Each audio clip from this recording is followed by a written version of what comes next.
Hello, business people. Today I'm talking about the Personal MBA by Josh Kaufman. This is one of the best business books I think I've read. I read this book maybe about 5 times. It's on YouTube. You can see it. You can hear it as an audiobook. It's about 5 hours, but it's worth every minute. Josh Kaufman is an author. He wrote many books, for your first 20 hours of learning something. And he has read hundreds of books, I believe 1,000 books about business. And he summarized all what he learned in this book. He said, you don't have to have an MBA and pay like 120,000. If you have this number, well, you can just start a business without needing an MBA. But he thinks that one of the best business people around the world, like Charlie Munger and Warren Buffett, did not actually go to school to study business. They studied from life, from people, from books, from the expertise that people gave them. And so this is what he did. And he basically says that business has 5 parts: value creation, marketing, sales, value delivery, and finance. Let's go through them real quick. The first part, and it's one of the most important parts, value creation. Are you creating something that people need? Do you have a value that people are looking for? Do you have a solution to a problem? Do you have something to offer the people? This is actually a very essential aspect in business. People call it a product market fit. It's a big mistake that I have done before. Before reading this book, maybe after, I will try to avoid the mistakes that I've done. I've always wanted to start a business and still want to.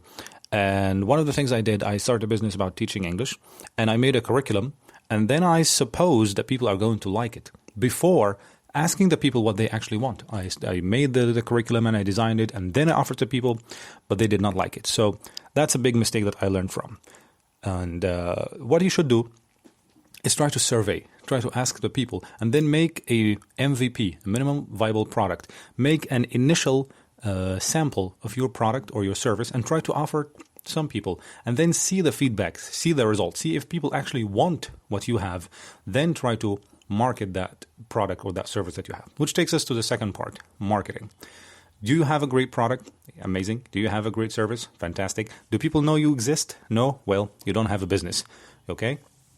If you don't know how to market your product, you don't exist. A very simple principle of marketing your product. Nowadays, we have social media marketing and we have banners and we have a lot of things. Social media is one of the easiest and the best. However, you have to be unique. Since you found a product market fit, something only you can provide. It's not only you that you are the only one who has this thing, but it is about you, about your personality. So try to be the purple cow. You know, I think we spoke about this book before. Try to show a unique element, a unique aspect. Try to invest in video, especially video marketing. The third part is sales. If you don't have sales, you have a nonprofit, which is not a business. Sales basically about how do you give that service to your customers? How do you deliver it? How do you give it to them and get actually income for what you make? If you don't have sales, you have a nonprofit. The fourth aspect is value delivery. Are you giving the people something more than they expected? A very important aspect in business. Always under-promise and over-deliver. Give the people something they did not ask for.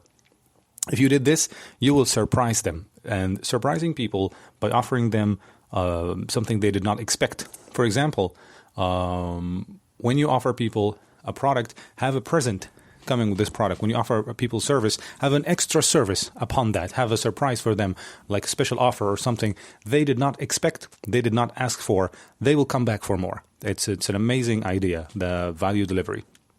The last thing is finance. And it's very simple. Finance sounds complicated and you need what they call it, an FEO, financial officer, chief financial officer, CFO. It's not that complicated in my opinion. He also said that. He said that, are you making more than what you are spending? You are spending money on marketing and on sales and creating value. That's great. If you are making more money than what you're spending, you have great finance. You have a product, you have a service, you have a business that is profitable. You can live upon that. If not, you need to reduce your finance and increase your sales. So this is basically the personal MBA. He suggests on his blog, Josh Kaufman, the best 100 books that he has read on each and every topic. I think I read all of them. Maybe I will go through them again. I don't know. I'm a bookworm. But I hope that you enjoyed that book summary. The summary, however, does not suffice for reading the book. Also, and this is very important, reading books does not mean you started the business. That means you have information. Maybe you have a perception, you have better information, but the skill applying that and starting the business is more important. I know reading a book is easy. Summarizing the book is easier. Watching a summary on YouTube for a book is easier. But actually applying what you learn, especially about starting a business, is hectic and it's difficult. What you really need is two things, in my opinion. First, you need money. Second, you need expertise. You need specialized expertise and generalized expertise. Specialized expertise in your business specifically. If you started something about education or about cooking, about whatever, you need to be an expert about this thing. You need to read every book and watch every video and take every course and certificate around that special need. But then you need generalized knowledge, which is about business, which I think this book is the great start to learn about value creation, marketing, and sales. Then you can go in depth and learning about other aspects, more about marketing, more about sales. But my advice to you, if you have the idea of starting a business, have it in mind, but not just in mind, not having it just as an idea. Try to change the direction into making that destination, into reaching your business by investing in your work, in your skills, in saving your money, in trying the MVP, in marketing yourself, in making something out there. So maybe one day you and I can be great at doing our businesses. Thank you very much. We're almost at 1,000 subscribers now, and I will see you soon.